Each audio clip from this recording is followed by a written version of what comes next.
a driving instructor. I teach adults, I teach teens. I'm doing more POV discussions, POV sessions on anxiety, on getting you to learn how to back out of your driveway, learn how to negotiate traffic. I'm in the Midwest. There's a lot of heavy traffic. I travel across the country monthly to discuss the things that are important to people about driving. And I'm here to help you overcome your anxiety. I think the biggest thing that a lot of you need to do as a person with anxiety is take small, gradual steps. When you take small steps and stay in familiar areas, you're going to be more successful. Success comes with gradual steps, with hard work. If you have a fear of public speaking, you first need to get comfortable talking in the mirror to make sure you are making good eye contact, just like I'm making good eye contact with you. You need to feel comfortable hearing your own voice, and that does take practice. You need to feel comfortable when things don't go right. Meaning you may have someone cutting you off. You may have a large semi truck. You may have people who unnecessarily come into your lane. When you drive, you have to have a defensive mindset. What does a defensive mindset look like? You keep more space. When you keep more space, you're able to negotiate room, and room allows you to buffer that traffic coming in from the right or from the left. Many times when I'm teaching adults and teens, I try to make sure we are in the middle lane if we're driving on the expressway, because in the left lane, you're going to have cars doing 60, 70, 80, 90, and 100. Hey, I have to tell you a story. Early on in my career, we went down to Florida.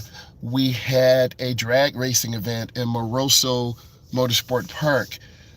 We saw semi trucks doing 95 miles an hour. I said to myself, I did not know trucks could go that fast, but they were a pack of about 6 semi trucks, fully loaded, going 95 miles an hour.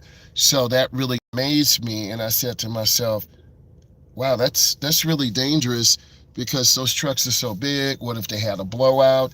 What if an animal came out? What if a car came out? So needless to say, we got away from them. Next, driving through the country, a lot of expressways are very small and narrow. Now, we had an 18-foot open trailer. I had my Camaro on the trailer. We had a Ford F-150. And to add insult to injury, my very good friend, we were driving a car off the lot. I'm not going to say which dealership, but the engine had locked up. And we had to rely on a total stranger coming in from Indiana to get us back to the destination. So what does that tell you? You always have to be prepared when you go on the expressway. You never know if you could have an engine failure, a flat tire. You have to have those tools necessary when you're traveling on the interstate.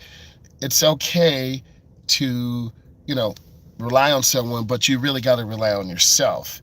From jumper cables to having cash, a couple $100. If you're just getting out there, you might have less than $100. I remember those days. Your debit or credit card might not work. It might get demagnetized. I've heard stories of people going by microwaves and other things that demagnetize the card. So you have to have cash in order to operate.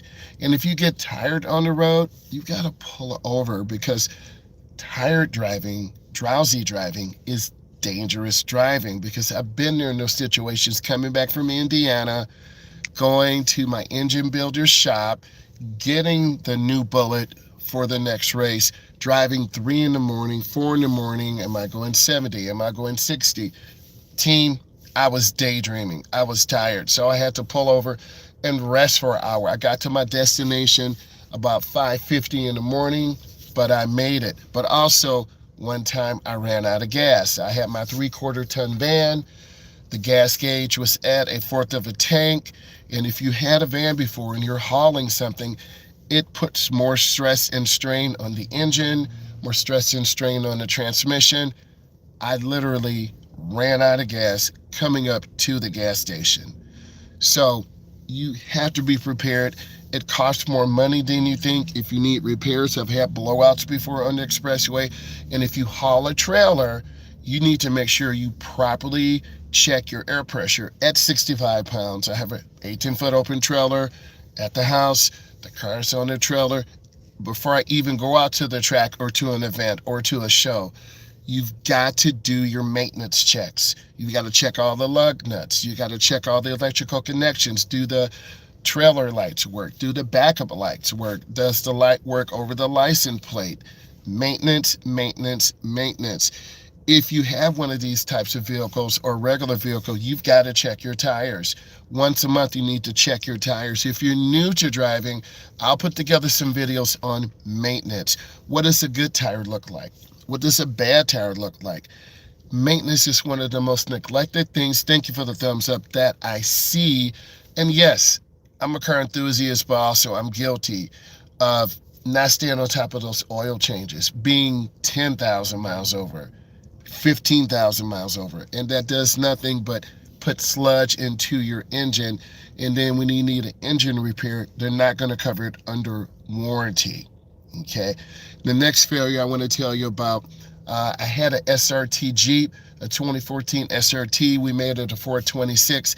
I had a lifter failure, and the lifter rides on top of the camshaft. It was a roller lifter that failed. Certain models had bad lifters coming from the factory. No shade. We're not mad at the boys from Dodge. We love them. They make great products. But that lifter failed. My truck just got out of warranty and I had to fight. It was $6,500 at the dealership. They didn't cover it. But what we did, I took it to my engine builder. Shout out to BES in Indiana. They took care of me. And it was about $10,000, but I had a 426 and it made about 650 horsepower and about 525 foot-pounds of torque. And we put that back in the SRT, but by that time, it was time to sell it. I have some of those videos. I'll try to find it.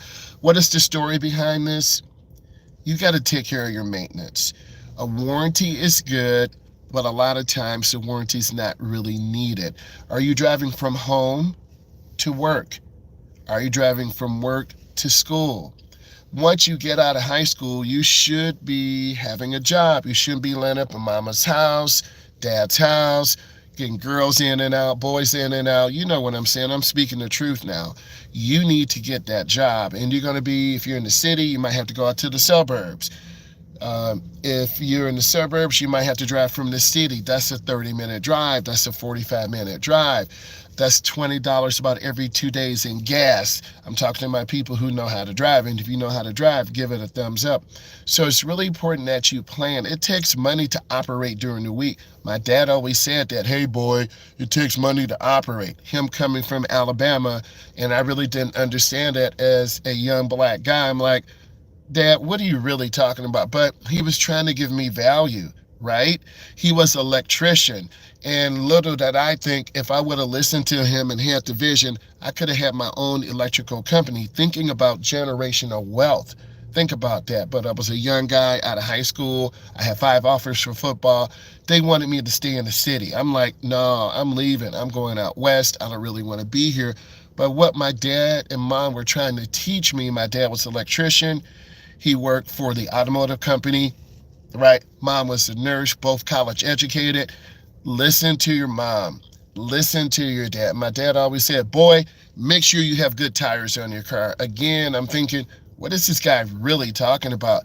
But tires are the most important thing on your car. Tires are what separate you from the road. So he would tell me all these things, and over time, I would slowly listen to him. If you're listening right now, give us a thumbs up. Your parents will tell you these stories along the way when you're 10, 12, 15, 17, 21, 25. They'll give you knowledge and wisdom. You need to be humble and listen to them.